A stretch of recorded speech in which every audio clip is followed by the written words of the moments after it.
Hey guys, I just wanted to say hi and talk to you guys about a few things about the discussion forums for this week.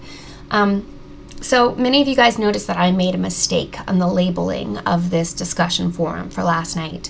It was supposed to be for Wednesday, and I put it for Friday, July 13th.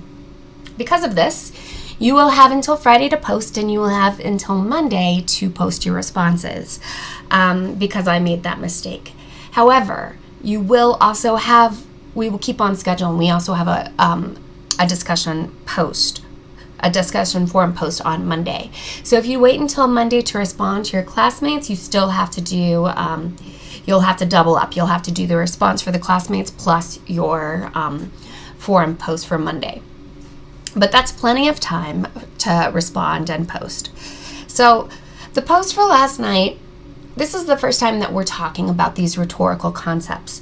So, in your chapters, we talked about ethos and pathos and logos and kairos and all of these other different concepts. So we're trying to find the way the author has used these in the text in order to see how the author is trying to influence their audience.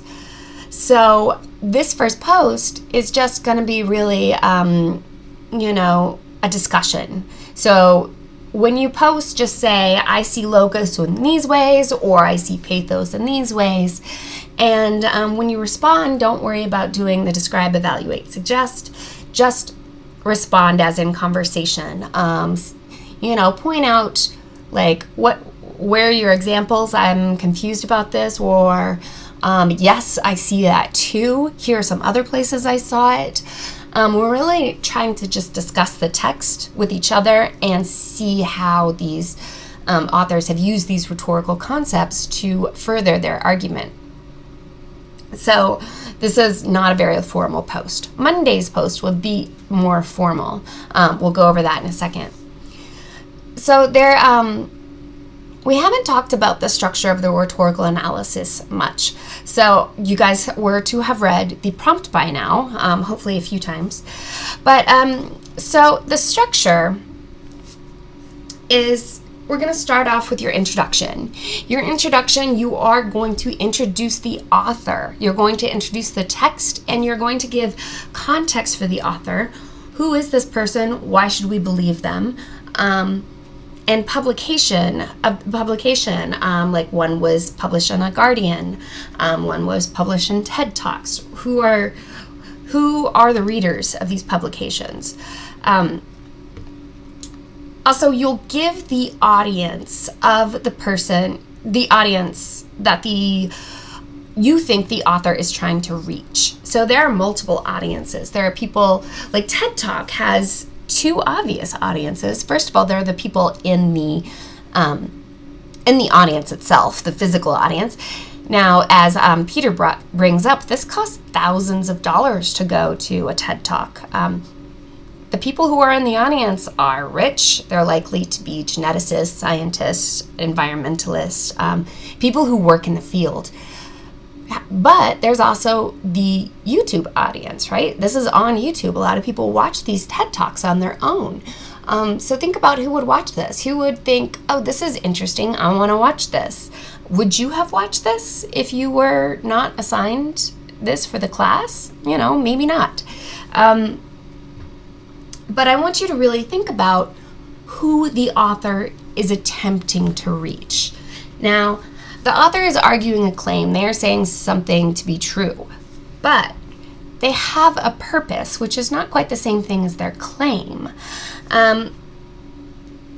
So if you think about the claim, Pamela Ronald's claim in her TED Talk, she is claiming that that genetically modified foods are not harmful. Her purpose, is really to get at these people who don't believe that genetically modified food is good for you. And she's trying to educate them and say, learn a little bit more about these individual crops. We've been genetically modifying foods for a long time. We've been genetically, we breed dogs just by figuring out who to breed with. That is modifying genes. So this is not a new concept, but there is a lot of controversy surrounding, the term genetically modified. We feel like we're playing God. So her purpose is to reach the doubters, and you can figure this out. She has a claim, and she supports it with 3 examples. In these examples, she gives consequences of what happens when people don't listen to her advice. There are several of them. So when you're giving your summary, think about what the claim is, how the author is supporting this claim. So that will be part of the introduction, but it'll be the second section. So in your introduction, you give the audience, you give the purpose, you give the author and the text and the context. You will give a thesis statement as well. In your thesis statement, your claim will be whether or not this argument is effective for this audience. You have to pick an audience and then stick with it throughout the paper. The second section will be the summary. You won't have analysis on this. You will only have the summary. You will use the summary to build your analysis later. So this part we have already kind of worked on. We want to keep the rhetorical analysis out of this. That will be the second section, or the third section. So you'll have the introduction, the summary, and the analysis. You'll have 3 paragraphs because you will have 3 concepts. You'll have a paragraph for each concept.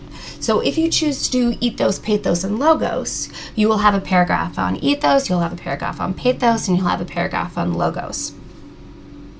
In these paragraphs, you'll have a topic sentence. In this topic sentence, you will say, Ronald uses pathos in these ways. You will introduce the concept immediately. Then you'll have an example. You'll have 1 to 3 examples in each paragraph. You'll have an example of how Ronald uses pathos. One that came up already several times is her use of children. She has several pictures with children. She brings up children a lot. Why? What emotion does this evoke? And how does this further her audience? Now, going back to who you think her audience is, you have to say, what is this use of children effective for this audience, or is it not? So you'll have a topic sentence stating what the concept is. You'll give an example with an integrated quote. You'll paraphrase that quote and show how the quote exemplifies the concept you say it does. This is the hardest part of a rhetorical analysis, and it's the most important. It is the analysis part of the rhetorical analysis. It's also the part that gets skipped because it seems to be the most obvious. You have a quote and you're like, well, obviously this shows what I'm talking about, and you move on. You can't do that. You have to explain how this quote is an example of what you want it to be. And we'll get back to, I'll show you the sample rhetorical analysis and how this is done. But you always need to show, after your quote, you need to show how this is an example of your concept. Often what happens is you say that it is. You say, obviously this is an example. You can't do that. You have to say how, not that it is an example. At the end of these paragraphs, you have to bring it back to the audience, and you have to say whether or not it's effective for the audience you choose. Then you get to the conclusion. You'll restate everything briefly, and then you'll say whether or not the overall argument is effective to the audience or not. So this is why the audience is so important. You want to, because you have to bring each section back to the audience. This person, the author, is trying to reach a specific audience. And it's not a general audience. It's not everyone who, who's ever been alive. It's not even necessarily you or me. We have to think about who this person is trying to reach.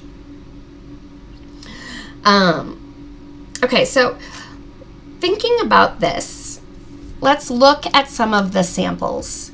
So we go to, okay, we're on coursework and units. Let's go down to the rhetorical analysis resources. All right. So here it's MLA. This is your name, English 1301. This is not our section, but put the section, put the date. Here, you would put your last name in front of the page number. Anyways, okay. So here, Jane McGonigal, here's the author of the text, is a game designer and author. Here's context of the author. PhD, more context. Let's see. Here we are introducing the text. Gaming can make a better world. This was also a TED Talk. Then we're talking about the audience. Those who attended her speech and individuals who are interested in new innovations. So here we get all of that, the author, the context, the audience. Now we get into the summary. So here she talks about the summary. There's not analysis in here. We're just giving a summary of what is going on in her talk. So here we have the thesis statement. Now you can have your thesis statement at the end of the introduction or at the end of the summary, because both of those introduce the rhetorical analysis that comes later. Either way, you have to have your thesis statement before the rhetorical analysis. Let's look at it. McGonigal effectively argues, so that's what she's saying. That's her thesis, that McGonigal is effective.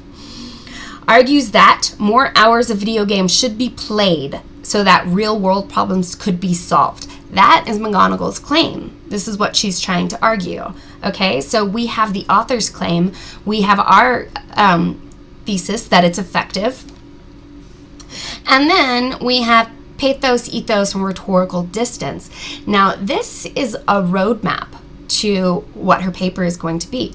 It has pathos first, so we know that this first paragraph coming next will be pathos. Here it is, emotions. We see it right away in her topic sentence. Ethos will be the following paragraph. Establish her credibility. Here she's talking about ethos. Rhetorical distance will be the final paragraph in the analysis. In order to develop a relationship with the audience, she must close the distance between herself and her audience. Okay, so that is how we do a thesis statement, and they're in this folder, rhetorical analysis resources. There is more information about how to make a thesis statement. We're not there yet, but just to go over the overall gist of what we're looking for. All right, so let's see. Let's look at, and then you get to the conclusion. And she's restating what she's saying, and then she's saying whether she's reiterating that McGonigal is effective, because that is her state. That is her thesis, right? That is this person, the person who wrote this article, this essay, that's her claim, that McGonigal is effective. You will say that your author is effective or ineffective. You can also say that an author is partially effective. You can have the three concepts that you use and say, this concept is effective for this audience, but this one is not. So, and then you can talk about that in your conclusion, how it's partially effective, but how this one thing was done leads to it being not as effective as it could be. So let's look at this. So lastly, in order to develop a relationship with the audience, McGonigal must close the distance between herself and her audience. This is her topic sentence. We automatically know from the sentence where this paragraph is going. And then she has examples. She uses we repeatedly throughout her speech. For example, when she is describing our feeling in the real world, we feel overcome, we feel overwhelmed, we feel an anxious. So here she finishes off. So here's talking about, and with the citation. So here we have the topic sentence. Then she talks about we, she gives examples. And then she goes back and she paraphrases and explains how this is effective. Not just one of us has ever felt defeated, uneasy, or distressed. She states that video games don't give us, we, those feelings. By using the pronoun we, so here is the paraphrasing, restating this, and here is the analysis. By using the pronoun we, she is including her audience. She's continually stating it's not just you or I, it's all of us. We all have feelings and emotions. We all want to feel better about ourselves. We all want to help to make the world a better place. She's explaining how this is effective. So this is where the analysis comes in. You're restating the obvious. It seems obvious. You still need to do it. You need to explain how this technique is working on the audience. Through her informal speech and speaking about herself, she allows the audience to establish a connection with her character. This is effective in minimizing the distance. This ultimately helps to support her claim that the world's problems can be solved through video games. So, these resources are great. Take a look at these. I will also add this basic structure to an announcement, just so you have an idea of what goes where. I've seen a little bit of mixing of rhetorical analysis and summary, and you do need to provide summary so people can understand. So that's what this example is. Here, in the beginning, so let's see, here's where the summary starts. She describes all this stuff, right? But then she gets to the specific things that she uses. We feel overcome. We feel overwhelmed. The summary provides a basis for this, but you get into the description here. Get into the tiny analysis here. So take a look over these. For your forum for Monday, I've already put you into groups. So to look at the instructions, okay, we are going to talk about audience and purpose. We're going to come back to that, and we're going to do a rhetorical concept. So you will write 2 sections. Your audience and purpose will eventually go into your introductory paragraph. But right now I want to go back over it. I want you to think about who the author is trying to address. It's good to think about readership, because the author does research where they want to put their work, and they are doing this in a way to reach the people they want to. So it's good to think about the publications. But I want you to think, based on the author's message, based on the author's purpose, who do you think the author wants to reach? So you will describe the author's audience and purpose. Again, it's not exactly the same thing as a claim. The author claims something to be true. By convincing you that it is true, he or she is achieving a purpose. So think about this. You want to narrow it down to 1 or 2. There could be potentially 4 or 5 audiences, but do you want to bring each section back to, this is effective for this audience, but this is ineffective for this audience? It's effective for this 3rd audience and effective for this 4th audience, because you need to bring each section back to whether or not it's effective for that audience. So you do want to narrow it down to 1 or 2. If you do want to distinguish between the TED Talks, the people in the audience, and the people on YouTube, you're welcome to, but you're going to have to bring it back to both separate audiences when you're writing a rhetorical analysis. So, and you can bring this up in your introduction. I believe she is trying to reach these people, these groups of people, but for the purpose of this, I will focus on this particular audience, because I think this might be the one she wants to reach most. So that'll be your first section. The second section, you will write an argumentative paragraph. It will be on one of the rhetorical concepts. So take a look at all those.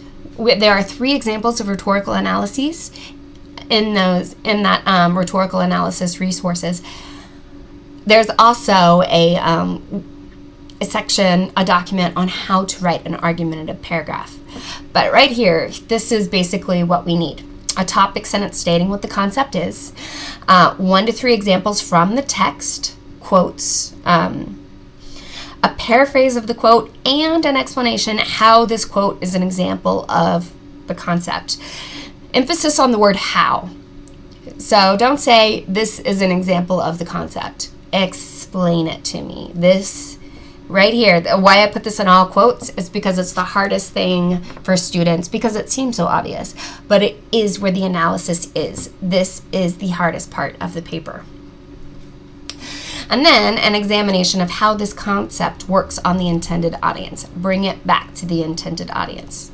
Also, for this one, we are going to use the describe, evaluate, suggest, because this paragraph on this particular paragraph, because it will be used in your draft.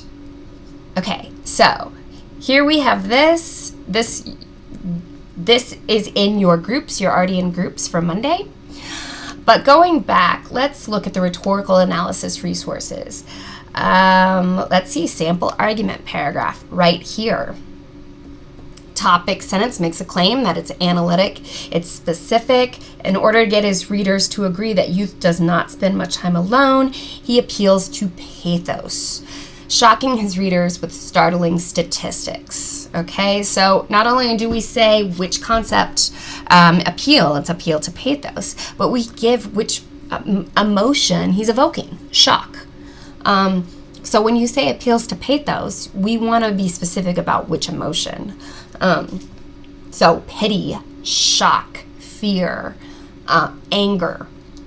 There's lots of different ones, obviously, but think about specifically which emotion and how that affects the audience. The writer provides 3 examples to support the claim. They don't just speak for themselves. It's discussed and analyzed. So thus strengthening his reader's agreement with his viewpoints. He makes his reader feel like they are part of the movement. So he's bringing it back to the audience. He keeps talking about the reader. You will specifically bring it back to your specific audience. If it's activists, if it's consumers, if it's voters, if it's,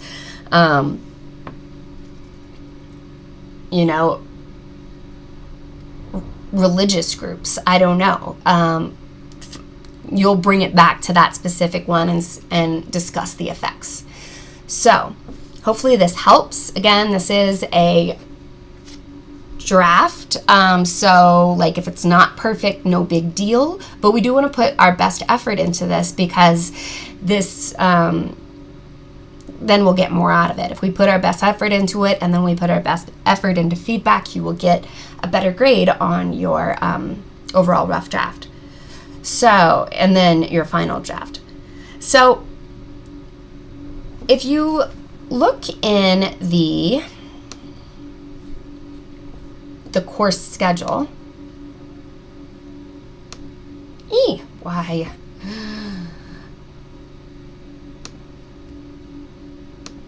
Okay. If you look in the course schedule, you'll see, so this is coming up for week 7, right?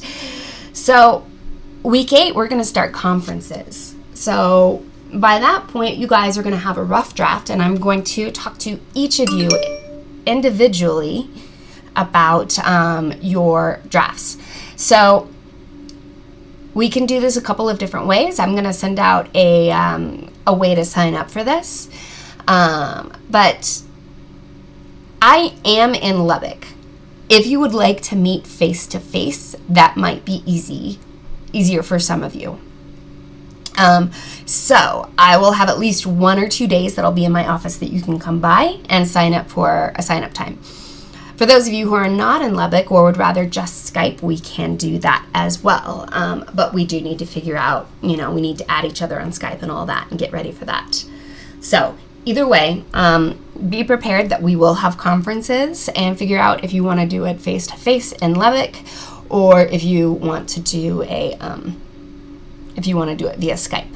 So you need to get a Skype and sign into that. You can either do it Skype through Business, which Texas Tech does provide, or we could do it through the old-fashioned Skype as well. So that's up to you. That's something to think about. It'll come up soon. So